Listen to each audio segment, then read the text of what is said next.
নমস্কার বন্ধুরা, আমি সুমি। আপনারা দেখছেন সুমির রান্নাঘর। আজ দারুণ একটি মুগ মিষ্টির রেসিপি নিয়ে চলে এলাম। দেখে হয়তো বুঝতে পারছেন আজকের রেসিপি বাঙালির জনপ্রিয় মিষ্টি রসগোল্লা। চলুন তাহলে এই রসগোল্লার রেসিপিটি শুরু করা যাক। তার আগে আমার ভিডিওটি যদি ভালো লেগে থাকে চ্যানেলটাকে সাবস্ক্রাইব করে পাশে থাকবেন। চলুন তাহলে রেসিপিটি শুরু করা যাক। মিষ্টিটি বানানোর জন্য আমি কিছুটা দুধ নিয়ে নিয়েছি। 2 থেকে 2.5 লিটার দুধ নিয়েছি। এখন দুধটি জাল করে নেব। একটি বলক আসা অবধি আমি দুধটিকে জাল করে নেব। দুধটি কিন্তু প্রায় জাল হয়ে এসেছে, আমি আরো একটু জাল করে নেব।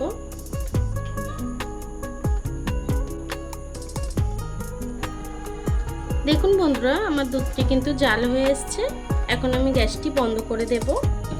গ্যাসটি আমি বন্ধ করে একটু নেড়েচেড়ে হালকা একটু ঠান্ডা করে নিয়েছি। খুব বেশি ঠান্ডা নয়, আমি একটু নেড়েচেড়ে নিয়েছি। এখন আমি ভিনেগার দিয়ে দুধটাকে ফাটিয়ে নেব। অল্প অল্প করে ভিনেগার দেব আর একটু মিশিয়ে নেব।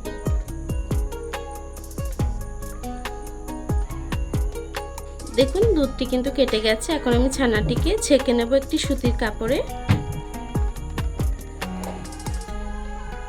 একটি সুতির কাপড় আমি দিয়ে নিয়েছি, এখন দিয়ে দেব।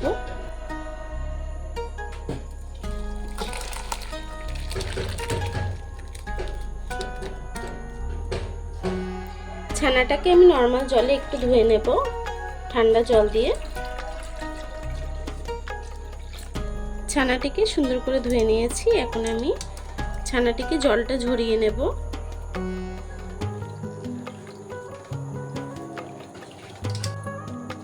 এখন একটি ভারী কিছু দিয়ে এভাবে চাপা দিয়ে রাখবো কিছুক্ষণ।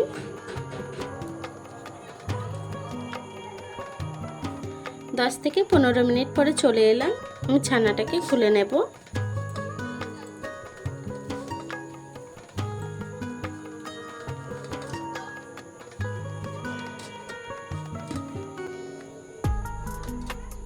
দেখুন খুব সুন্দরভাবে জলটি ঝরে গেছে। এখন একটি প্লেটে আমি ছানাটি নিয়ে নেব। ছানাটিকে এখন সুন্দর করে মেখে নেব।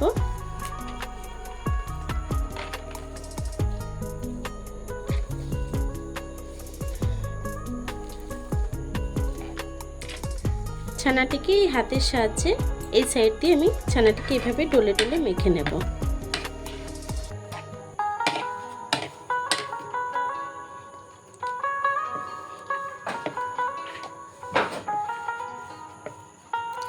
দেখুন ছানাটি কিন্তু আমি 10-15 মিনিট ধরে একটু মেখে নিয়েছি। এখন দিয়ে দেবো 1 চামচের মতো একটু ময়দা, অল্প করেই দেব। ময়দাটিকে দিয়ে ছানাটিকে আমি আরো একটু মেখে নেব।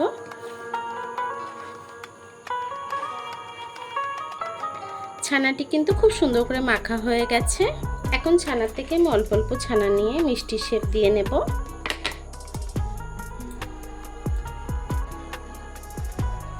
দেখুন মিষ্টিগুলো আমি এভাবে বানিয়ে নেব।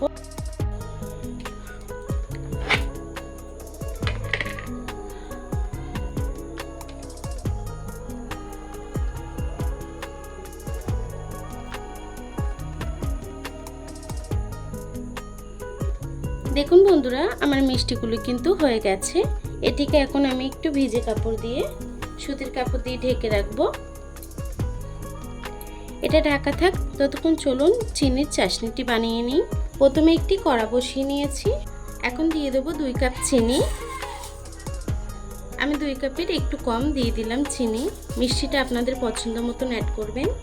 আমি চিনিটিকে দিয়ে দিয়েছি, এখন জল দিয়ে দেব।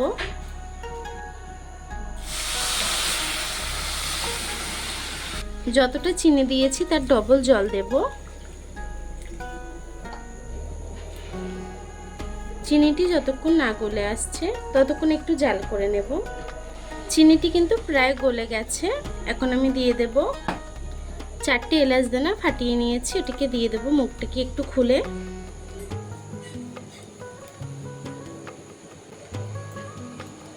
এলাচ দানাটাকে দিয়েও একটু জাল করে নেব। দেখুন চাশনিটি কিন্তু ফুট খেয়ে গেছে। এখন এটিকে আমি নামিয়ে রাখবো এক সাইডে।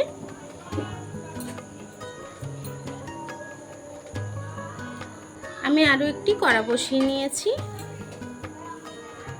এই কড়াইতে দিয়ে দেবো 1 কাপ চিনি।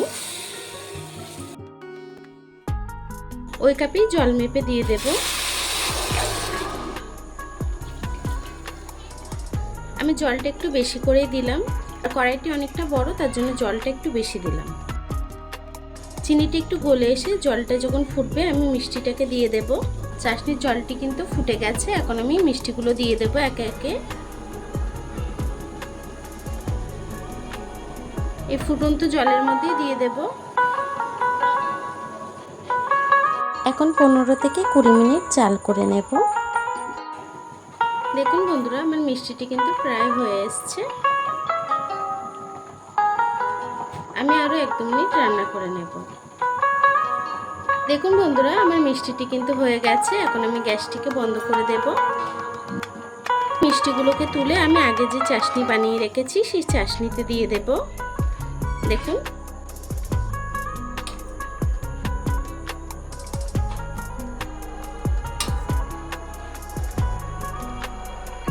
এখন এই কড়াইটিকে আমি বসিয়ে নিয়েছি। এটিকেও 5 থেকে 10 মিনিট আমি একটু জাল করে নেব।